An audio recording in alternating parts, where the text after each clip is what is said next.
दुनिया की दो बड़ी ताकतें जो महीनों से जंग लड़ रही थी, ईरान और अमेरिका, जो कि दोनों ने मिलकर एक डील कर ली है। ये जो डील हुई है, ये 14 पॉइंट में हुई है। इसको समझेंगे इसमें अमेरिका को इस डील से क्या मिला है और ईरान को इस डील से क्या मिला है, या क्या कुछ चीज़ें अभी अनसेटल हैं। देखो, 14 जून 2026 को प्रेसिडेंट ट्रम्प ने अपने सोशल मीडिया पर ट्वीट करके दुनिया को बताते हैं कि ईरान और यूएसए ने डील कर लिया है। ईरान यूएसए ने जो डील हुई है उसका नाम है एमओयू, यानी कि मेमोरेंडम ऑफ अंडरस्टैंडिंग डील। ये एमओयू क्या है और ये 14 पॉइंट को हम आप समझेंगे। देखो, पहला और सबसे अहम पॉइंट ये है, यानी जिस वक्त दोनों मुल्कों ने एमओयू पे साइन किया, उसी वक्त से जंग पूरी तरह से बंद हो जाएगा। कोई हमला नहीं, कोई मिसाइल नहीं। ईरान, अमेरिका और उनके तमाम अलायंस ने लेबनान में भी लड़ना हमेशा के लिए बंद करने का वादा किया है। दूसरा, दोनों अपने अपने घर के मामले खुद संभालेंगे, कोई अंदरूनी मामले में दखल अंदाजी नहीं देगा। तीसरा, अमेरिका का नावल ब्लॉकेज एमओयू साइन होते ही हटना शुरू होगा और 30 दिनों में पूरी शिपिंग फिर से नॉर्मल हो जाएगी। चौथा, स्ट्रेट ऑफ हॉर्मुज दोबारा खुलेगा 30 दिनों के अंदर।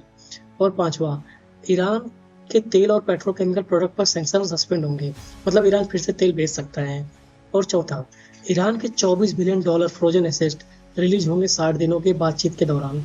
और सातवां, न्यूक्लियर मसला दूसरे फेज में होगा 60 दिनों में फाइनल बातचीत होने के बाद। और आठवां, ईरान कंफर्म करेगा कि वह न्यूक्लियर बम नहीं बनाएगा एनपीटी ट्रेटी के तहत। और नौवां, अमेरिका अपनी फौज ईरान के आसपास से वापस बुलाएगा। और 10वां, लेबनान में भी जंग पूरी तरह से बंद होगी। 11वां, जंग में जो तबाही हुई है, अमेरिका और उसके दोस्त मिलकर ईरान को दोबारा बनाने में मदद करेंगे। और 12वां, कोई भी final deal UN security council से अप्रूव होने के बाद होगा। और 13वां, ईरान के मिसाइल प्रोग्राम और हिजबुल्लाह, इन दोनों को एमओयू के एजेंडा से बाहर रखा गया है। 14वां, 60 दिनों की नेगोशिएशन शुरू होगी। जरूरत पड़ने पर दोनों मुल्कों की सहमति से वक्त और बढ़ा दिया जाएगा। लेकिन ये सब इतना सिंपल नहीं है जितना ये सब डील में है। कुछ बड़े सवाल अभी भी जवाब की तलाश में है। पहला सवाल, इजराइल इस डील का हिस्सा नहीं है। इजराइल ने लेबनान में अपनी फौज रोकने से साफ इनकार कर दिया है।